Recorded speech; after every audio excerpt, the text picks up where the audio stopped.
Matthew 20 starts with the parable of the vineyard workers. And this is a famous parable, and many people think of this as a hard saying of Jesus. It says, Jesus speaking, "For the kingdom of heaven is like the landowner who went out early one morning to hire workers for his vineyard.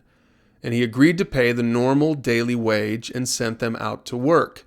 Now, I'll let you read this for yourself, but let me just sum it up. Basically, there were some people who came early and worked all day long, and then some people who came at the very end of the workday and just worked for just a little bit.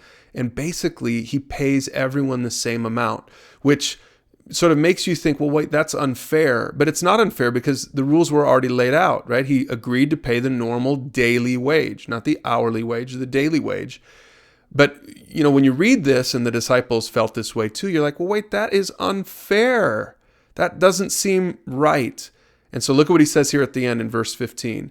"Is it against the law for me to do what I want with my money?"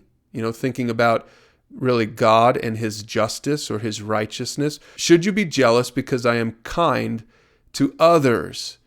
So here's a principle in verse 16. "So those who are last now will be first then, and those who are first will be last." And this is this sort of principle of the kingdom of heaven, which is it's not about justice. And think about this. If getting into the kingdom of heaven was all about what you justly deserve, then nobody would make it into the kingdom of heaven, because the kingdom of heaven is about the mercy and the grace and the giving heart of the King.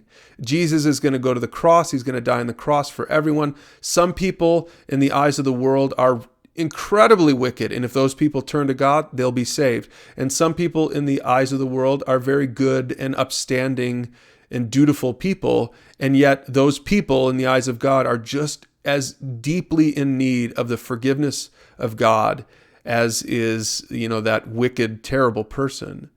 And so really, this is something that if you want to be in the kingdom of heaven, you have to wrap your mind around this. If you feel like you're the latecomer to the harvest field, you might think, "Oh, I'm so lucky."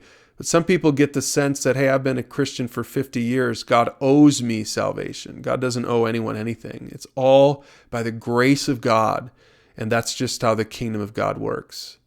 And then in the next section, Jesus predicts his death again. Remember, a couple chapters ago, he had told them frankly about why he had come, and now he gives them some more details about what was going to happen to him, and you can read that for yourself. But in this next section, Jesus teaches about serving others. The mother of James and John, the sons of Zebedee, came to Jesus with their sons, and she knelt respectfully and asked a favor. And she basically said, "Hey, I want my kids to have this incredible place of honor." So think about this just in the context of the parable that we just read earlier in the chapter. And so Jesus listens to the request, but then he uses it as a teaching moment. He calls his disciples together, and here's what he says. "You know that the rulers in this world lord it over their people, and officials flaunt their authority over those under them. But in the kingdom of God, here's how it will work. It's going to be different. Whoever wants to be a leader among you must be your servant, and whoever wants to be first must become your slave." Wow, what a principle. A completely different principle when you're thinking about the kingdom of heaven. Now, I'll let you read about the 2 blind men that Jesus healed at the end of the chapter, but that's pretty much it for that chapter. Again, great chapter, a lot to chew on and pray about. So you're ready now to read chapter 20. We'll see you tomorrow for chapter 21.